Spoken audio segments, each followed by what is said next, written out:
A culpa é do Cuca. Você vai ficar defendendo o Cuca aí ainda? Não, a culpa é da diretoria. Você tá falando besteira.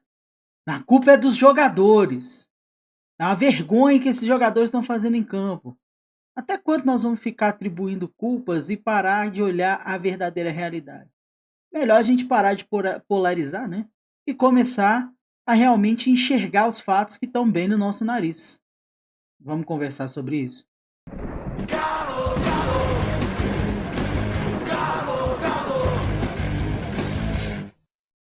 Dali, meu povo, sejam bem-vindos a mais um vídeo neste decepcionado canal hoje, né?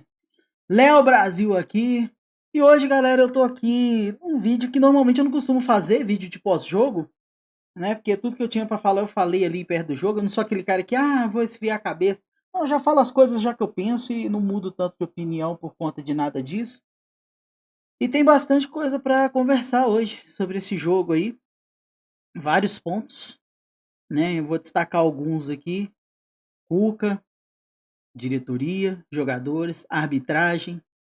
Vamos começar na ordem assim, né? Vamos alinhar os pensamentos aqui. Eu vou colocar para vocês uma opinião. Se você tiver uma opinião contrária, tudo bem, tá? Eu peço que respeite a minha, porque eu não sou nem o céu nem o inferno. Então, não sou 100% pró nem contra, não sou direita nem esquerda, não sou em cima nem embaixo, tá? Eu tenho a minha opinião e é isso aí, ok? Vamos começar então a falar um pouco desse jogo de Galo 2, Mirassol 2, na verdade, Mirassol 2 e Galo 2, né, que o jogo foi lá.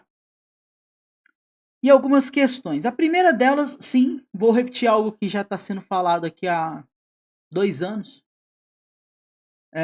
mas eu vou colocar na ordem do que eu penso, né, na ordem das responsabilidades que eu coloco, tá? Apesar que nesse jogo, eu vou colocar assim, 40, 40, não, vamos lá, 30, 30, 20, 20, vamos colocar assim? Responsabilidades, tá? Vou explicar. Na verdade, vou colocar 40, 30, 20 e 10. Acho que vai ficar mais certinho. 40, 30, 20 e 10% de responsabilidade para dar os 100% aí da situação do Galo e também falar um pouco desse jogo.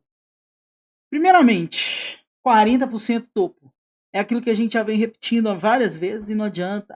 Você fica falando, acho que ainda. Acho sim, o elenco está fraco, tá? Não tenho o que fazer, mas a gente vai continuar cobrando. E se ganhar no próximo jogo, meter 4-0, eu vou continuar cobrando, tá? Então, não vem com essa de, não sei o que, vocês já viram, eu cobrei na derrota, eu cobrei na vitória, eu cobrei no empate, tô aqui de novo. O planejamento do Atlético, eles falam que está correto. É preferível não falar nada, falar uma besteira dessa, mas ok. Se o planejamento está correto, todo mundo ali é muito incompetente. Tem que mandar todo mundo embora. Eu prefiro acreditar que não houve um planejamento, que o planejamento está sendo feito a toque de caixa. A partir dos erros aí, estão tentando trocar o pneu com o carro andando, como disseram no chat da nossa live da transmissão. Prefiro pensar assim. Porque imaginar que tanta gente boa, o Brax, né, os 4Rs também, não são pessoas ruins e burras, né? Eles são extremamente inteligentes, educados e tudo mais. Então, a questão não é essa, né? A gente está falando aqui de trabalho dentro do Clube Atlético Mineiro. O que eles fazem lá na empresa deles, o que eles fazem na vida privada, não me interessa. Mas, tem o Cuca também, né? Paulo Brax, Vitor, são todos profissionais aí de alto gabarito, mas planejamento não existe. Planejamento ele está sendo criado à medida que as coisas estão acontecendo. Porque se tivesse tido um planejamento, não teria chunchado o menino numa viagem sem nenhuma preparação e ter que colocar ali para tentar reverter um placar adverso. Se tivesse planejamento, esses meninos seriam preparados para entrar no Galo. Se tivesse planejamento, a gente não estaria sofrendo com quase 10 jogadores no DM e sem recursos para poder escalar um time decente para o próximo jogo. Se houvesse um planejamento, não teriam viajado para os Estados Unidos para fazer uma pré-temporada que não rendeu absolutamente nada ao clube. Pode ter rendido alguma coisa às empresas dos donos, né, aos patrocinadores que lá estavam, mas ao Clube Atlético Mineiro não rendeu nada além do descontentamento do torcedor que está deixando de ir ao estádio por conta da falha mais grave para mim dentro de uma gestão de futebol. Ainda mais uma gestão teoricamente profissional como seria uma SAF, que é largar o seu produto principal para a última instância depois que resolver todo o resto, que é o futebol, né? Primeira coisa que você tem que pensar, e aqui quem sou eu para dar aula de empresa, mas até aprendi um pouco com eles mesmo, né, com esses donos de empresas, que a primeira coisa que você tem que pensar, no meu ponto de vista, pelo menos do que eu entendi, é no produto, que é o futebol, e é no seu cliente, que é o torcedor. São as duas coisas que estão ficando por último, há 4 anos. Então, é meio confuso para mim pensar, né, que eles falam de planejamento, sendo que o futebol está pífio e o torcedor está descontente, né? O planejamento que eu estou vendo é para um gramado que aguente shows, né, é para um CT melhorado, é para eventos, enfim, mas eu não estou vendo um planejamento para o principal. Porque teoricamente deveria começar do futebol e expandir para o resto. É até um exemplo que eu não gosto de dar, porque são adversários chatos pra caramba, mas a gente também pode admirar coisas positivas nos adversários. E eu vou até comparar um pouco ao Flamengo, que é uma coisa que quem me conhece sabe que até me dói no coração falar, mas a gente tem que ser sincero, né? É... Primeiro eu entendo o torcedor flamenguista, né? Que quer sempre ali o time em primeiro, quer que seja o melhor do mundo e tal. Apesar que muitas vezes feito de forma errada. Mas isso é o de menos. Só que uma coisa que a gente tem que admirar no Flamengo é que ele começa o seu planejamento no futebol e expande para outras áreas. Quer dizer, o Flamengo tendo o futebol fora, depois de ficar anos aí sem conseguir disputar nada, o Flamengo focou no seu principal produto, que é o futebol, e expandiu a sua marca depois que o futebol estava consolidado para outros meios. Então você tem Flamengo no vôlei, você tem Flamengo nos esportes, se eu não me engano tem Flamengo no basquete, e você tem Flamengo em tudo que é lugar. Por quê? Porque a marca principal, que é o futebol, está consolidada. Então você já tem ali uma linha de clientes, já que eles gostam de falar disso, de clientes que independente de onde tiver a marca do Flamengo, a galera vai lá, vai comprar, vai participar, vai estar lá. No Atlético eles estão fazendo o oposto. Eles estão pensando em tudo ao redor, show na arena e tudo mais, para depois, se desse sobrar um recursozinho, colocar no futebol. A torcida do Atlético é muito mais engajada do que 99% das torcidas do país. Tranquilamente. Você pode pegar qualquer pesquisa na internet, qualquer pesquisa pessoal, você vai ver que a torcida do Atlético, rodar catraca, você pode ver que a torcida do Atlético é a mais presente de todas. Uma das maiores médias de público da história do futebol brasileiro. E mesmo assim, ainda não entenderam que para que isso aconteça, é necessário que o clube invista e traga futebol de qualidade para os seus clientes, que é esse torcedor engajadíssimo. E qualquer coisa que você faz com a marca do Atlético, o torcedor abraça. Desde que tenha o retorno esperado, que é o futebol. A mesma coisa eu posso falar do Palmeiras. Uma gestão profissional voltada para o futebol, e depois eles começam a pensar nos arredores, no que acontece em volta. Mas o foco do Palmeiras é o futebol, é buscar títulos. O foco do Flamengo é o mesmo, buscar títulos.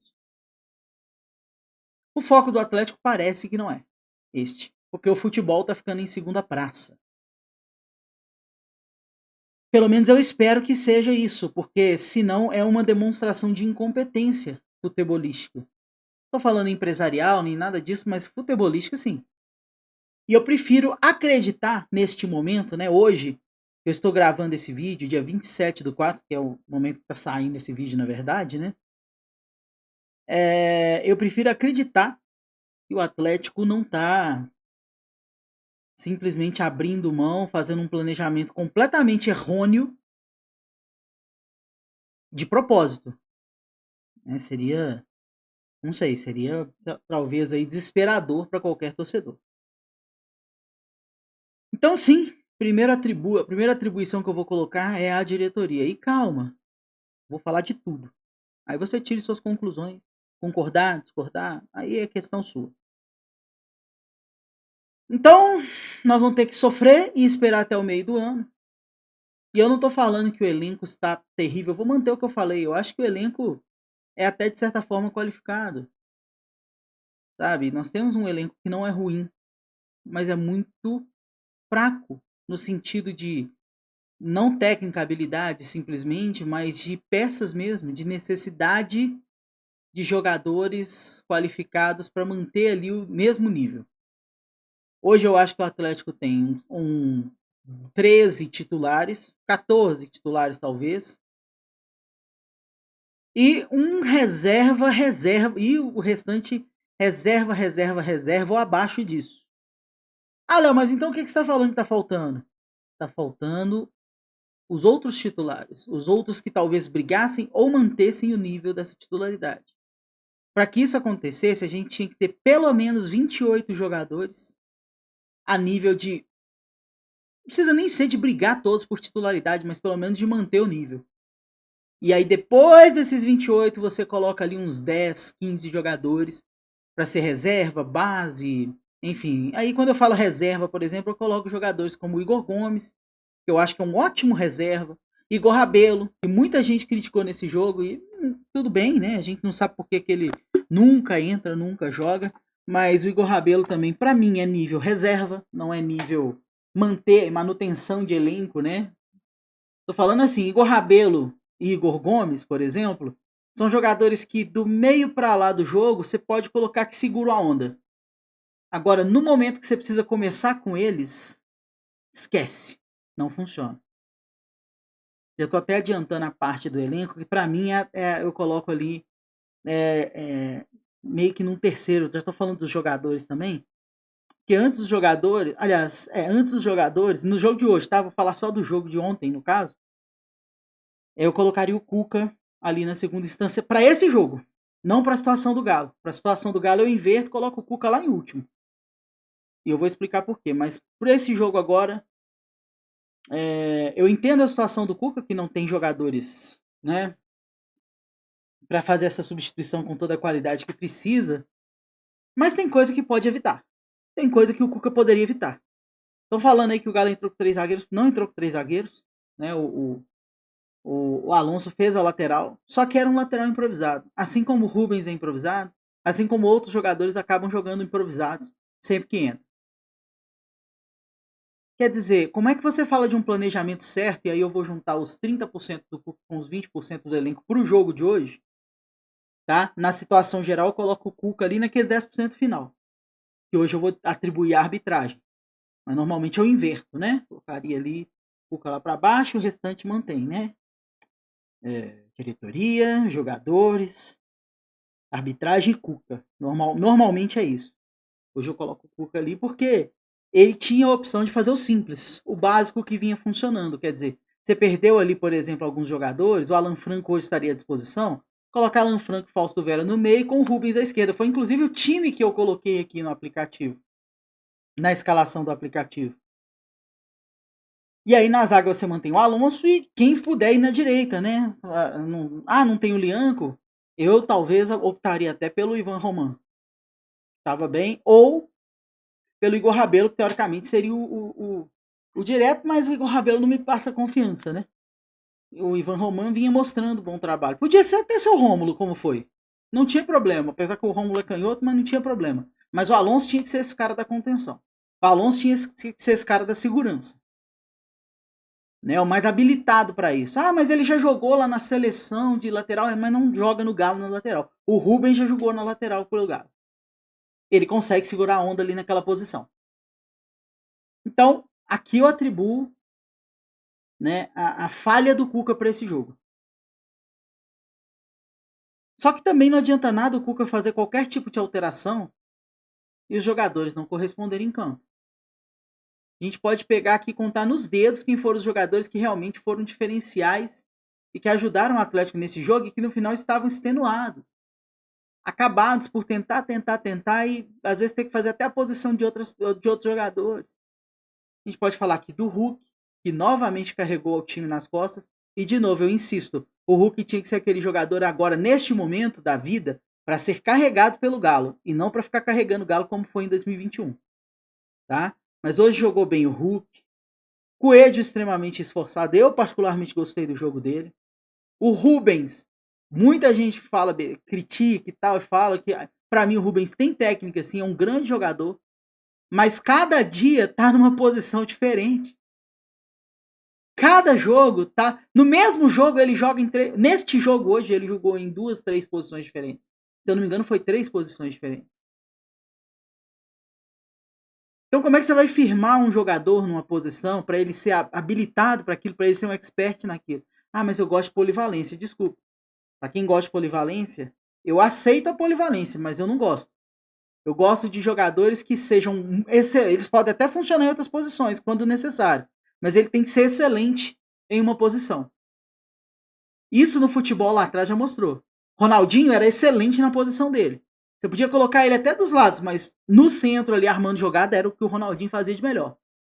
Às vezes fazendo até um falso 9 e atacando junto com o centroavante. Né? Ronaldo Fenômeno, excelente camisa 9. Você não ia colocar o Ronaldo ali no meio para marcar ou mudar de posição. Ele é o camisa 9. Romário é a mesma coisa. Você bota ele na cara do gol que ele faz o gol. E aí a gente pode ir citando inúmeros jogadores. Agora o Rubens, ele não tem como, porque cada dia ele tem que fazer uma função diferente. Imagina a cabeça de um ser humano. Imagina você trabalhando no seu emprego e de repente num dia você tem que fazer uma função, aí na hora que você tá bom naquela função você tem que mudar para outra. Mas chefe, eu tô bom nessa função, mas eu preciso que você faça outra. Aí de repente, igual eu aqui sou YouTube, tô fazendo aqui no YouTube, aí hoje eu sou o âncora ali na transmissão. Aí de repente eu falo com o Julião, Julião, nós vamos mudar agora, eu vou ser o narrador. Ah, não, mas tá fazendo tão bem a ancoragem, mas eu quero ser hoje o narrador. Aí no outro dia, ô Flávio, agora eu vou trocar de função com você, agora eu vou ser o repórter, você vai fazer a ancoragem. Quer dizer, o Flávio não vai ser bom no que ele no que eu tô fazendo.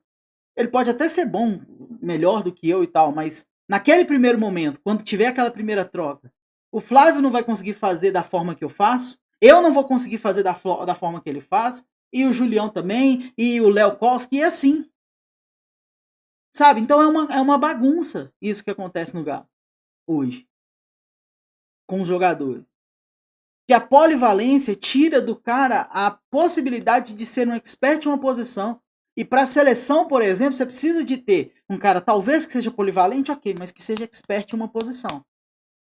Porque se eu chamar um jogador para a seleção, penso eu que o treinador pensa assim, eu vou chamar o melhor centroavante possível. E se eu precisar utilizar ele em uma outra posição, por uma emergência, ok, ele vai saber fazer. Mas eu preciso que ele seja bom naquilo que ele faz. Então eu não vou criticar o Rubens. Porque pensa como é que fica a cabeça de uma pessoa cada dia jogando uma posição. É difícil. Você tem que adaptar cada dia, cada jogo numa posição do campo. Né? Então, assim, eu pelo menos, Léo, penso assim, respeito quem discorda. Tá? Posso falar também do Everson, obviamente, né? Que novamente salvou o Atlético dos gols longe de ser culpa dele. Inclusive, ele quase conseguiu evitar o último ali, né? O Alonso jogou razoavelmente bem também ali na lateral, mas, né? Seria mais bem utilizado na posição dele. E é uma coisa que a gente criticava com o Milito, né? Porque o Milito usava o Lianco na lateral direita, usava às vezes o Alonso na esquerda e colocava um outro zagueiro centralizado. Quer dizer, aí critica. Só que nesse momento a gente vê que não é porque o Milito gostava de fazer doideira, é porque era o que ele tinha de opção. Ele não teve a opção de montar o elenco dele. O Cuca tentou, pediu, implorou, mas não montou. Não conseguiu ainda montar o que ele queria. Acho até eu, aí é a opinião do Léo, tá, gente? Não tem nenhuma informação. Acho eu que o Vitor Hugo, inclusive, foi o que deu para trazer. Porque eles falaram, nós temos dinheiro para isso, você vai poder trazer esse. Serve. Porque o cara que tava parado no Bahia, com todo respeito, tá o Vitor Hugo também. Vitor Hugo, desculpa. Quer dizer, eu tô falando baseado no que eu tô vendo em campo, não na pessoa, nem nada disso, no profissional. Você pode ser super profissional e tudo mais. Mas dentro de campo, a negação. A negação. Então eu não consigo conceber que o Cuca falou, não vou trazer esse cara que estava parado mais de um ano no Bahia, eu acho que ele vai ser um bom reserva para um dos meus principais zagueiros. Não cabe na minha cabeça, sabe? Eu acho que a sensação que eu tenho é, o Siga, nós temos aqui uma lista de 20 jogadores. Aí entrega pro Cuca. Ah, eu posso trazer o primeiro? Não, você pode trazer 18º para baixo. Pode trazer o 18, 19 ou 20, que é o que nós temos dinheiro para pagar. A sensação que eu tenho é essa, tá? Tô falando que aconteceu nem nada disso, é a impressão que eu tenho olhando de fora. Posso estar 100% errado, ok? Mas é a minha impressão enquanto observador de fora. E é o que eu tenho, eu não tô lá dentro, é o que eu tenho, tá? E aí a gente passa, né, depois da responsabilidade aí do Cuca, né, diretoria, Cuca, que cometeu erros dessa vez. Mas eu também entendo o Cuca, porque o Cuca tinha que ter 28 jogadores ali para na hora que um sair, o outro entrar e manter o ritmo. Não tem. Por isso que eu ainda passo um paninho e tiro um pouco da responsabilidade do Cuca, tá? Para esse jogo. Falei aí dos jogadores também, né? Independente de qualquer coisa, eles têm que lembrar que eles estão fazendo o trabalho neste momento. Tem muita gente que vai discordar e eu não tô nem aí, caguei. Mas eles têm que fazer o trabalho nesse momento pra torcida. E se tiver algum outro problema extra, que esse problema seja resolvido com quem tem que ser resolvido. Não é dentro de campo. Ali, você tá fazendo um trabalho. É o que eu falei. Se eu trabalho num atendimento e tô tendo problema com meus chefes, por qualquer motivo, e aqui eu tô falando só uma hipótese, se eu tenho problema com meu chefe, eu não tenho que descontar no cliente que tá ali, não. Ele não tem culpa. Eu tenho que falar com o meu chefe, e se ele não resolver, aí a gente toma outras providências. Mas aquele cara que eu tô atendendo ali, eu tenho que tentar fazer o melhor para ele. Você que tá me assistindo, eu tenho que fazer o melhor programa que eu conseguir para você. Programa não, né? Lá ele. Melhor quadro aqui, né? Melhor canal aqui para vocês, da melhor forma que eu conseguir. Né? Porque senão vocês vão ficar insatisfeitos comigo e com certeza vão parar de me assistir. Né? Quem me acompanha aqui é porque gosta do conteúdo que eu faço e eu faço com 100%, 110% que eu puder oferecer aqui. Jogadores dentro de campo tem que ser a mesma coisa, porque a gente aceita derrota, a gente não aceita derrota de forma, como é que eu vou dizer, apática, acho que é a melhor palavra que eu posso falar, de forma apática, de forma, né, morta. E por fim, hoje, no jogo de hoje, normalmente eu coloco mais acima, mas pro jogo de hoje, arbitragem. Respeito todo mundo que tá falando que não foi. Todo mundo que tá falando, ok, tudo bem, eu aceito. Mas pra mim, gente, me desculpa. Isso aqui não é falta. Desculpa, pra mim isso aqui não é falta. Tá? Pode até falar e tal, que houve um contato ali em cima, igual eu ouvi. Se fosse com o Atlético, me perguntaram, inclusive, se fosse com o Atlético, você teria marcado, você teria falado a mesma coisa? Teria. E quem me assiste sabe que eu não tenho duas palavras, tá? Inclusive, respeito quem achar que foi falta, mas pra mim ali não houve um contato faltoso. Ele chutou a bola, ó, a bola pega embaixo, a bola pega no pé esquerdo do jogador do Mirassol depois que o Scarpa toca e ele se joga ao sentir o contato em cima. Mas para mim ali é uma disputa de espaço com com a bola batendo no pé dele, ele tropeçando e caindo. E o gol foi anulado por causa desse lance. Mais um lance onde o VAR faz intervenções erradas. Quer dizer, quando é a favor do Atlético, quando são intervenções a favor do Atlético, na maioria das vezes, acontecem erros. E quando são contra, também. Há um padrão aqui. Vou dar como exemplo esse lance, que seria o gol do Atlético, seria um pênalti a favor do Atlético, e não estou falando que o Galo perdeu por causa disso não, tá? O Galo perdeu por pura incompetência dele mesmo. Mas este lance seria sim pênalti, que é a falta que aconteceu depois, claramente todo mundo viu que foi pênalti. E o VAR vai lá e chama. Em compensação, um pé na cara, na altura do rosto do jogador do Atlético, como foi contra o Grêmio, não, o VAR não chama. Quer dizer, há um modus operandi aí funcionando, proposital ou não, acho até que não, acho que eles são incompetentes mesmo, mas há um modus operandi funcionando aqui.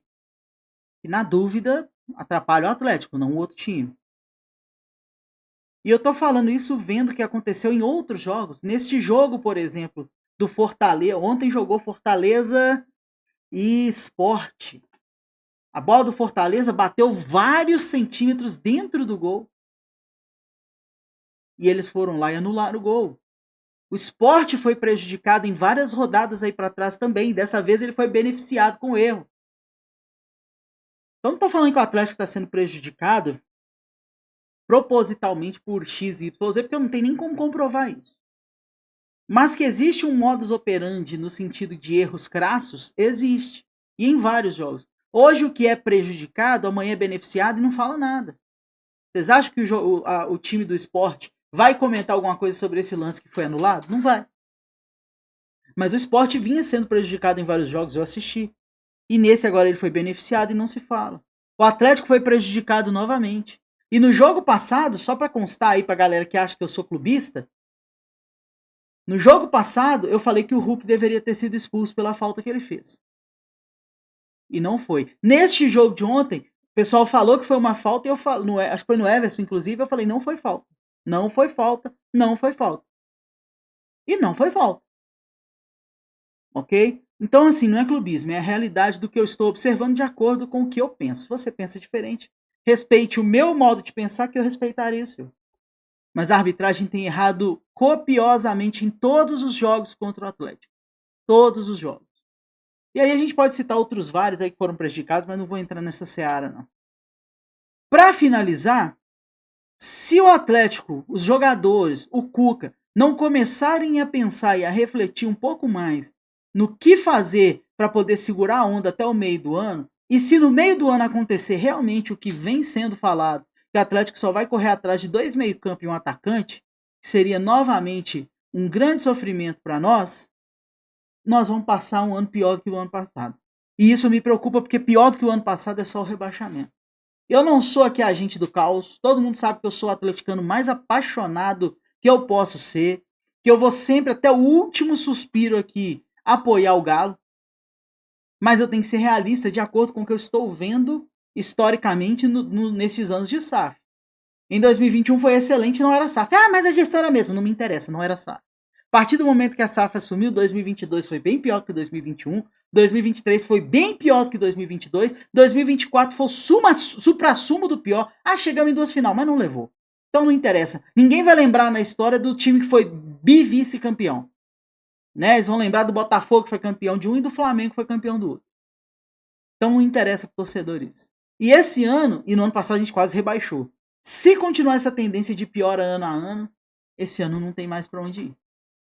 Né? Nós já estamos disputando Sul-Americana, nós já quase rebaixamos, né? Então, há de se pensar. É isso, pessoal. Me desculpa, eu precisava dar esse desabafo e também falar para vocês o meu ponto de vista. E, novamente, deixem nos comentários o seu. Obviamente, respeite o meu, também respeitarei o seu, lerei com o maior prazer. Se for o caso, darei minha opinião, se não, mandarei um joinha, mostrando que eu li. E agradeço muito a todos vocês que vêm nos dando este apoio, vem ajudando o trabalho do Aqui é Galo, principalmente, né, com os 3 canais, tanto a Arquibancada do Galo, TV Fora do Eixo, Galo React, além dos 2 canais que também participam aí da nossa parceria, né, que é a Torre e o 13 em Fatos, a galera que tem dado essa força aí, muito obrigado. E continue nos apoiando, manda aí o vídeo pra galera se você curtir esse conteúdo, chama o pessoal para as nossas lives e vamos trocar essa ideia aí, porque aqui é um papo de torcedor para torcedor, não sou o dono da razão, só estou aqui dando uma opinião, espero que você goste do estilo de conteúdo que a gente faz, que é, como eu falei, de torcedor para torcedor, tá certo?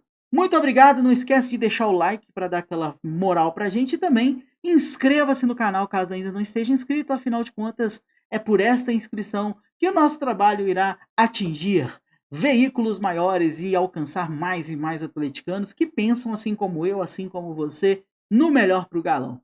Tamo junto, um forte abraço e até o nosso próximo vídeo. Valeu! Falou!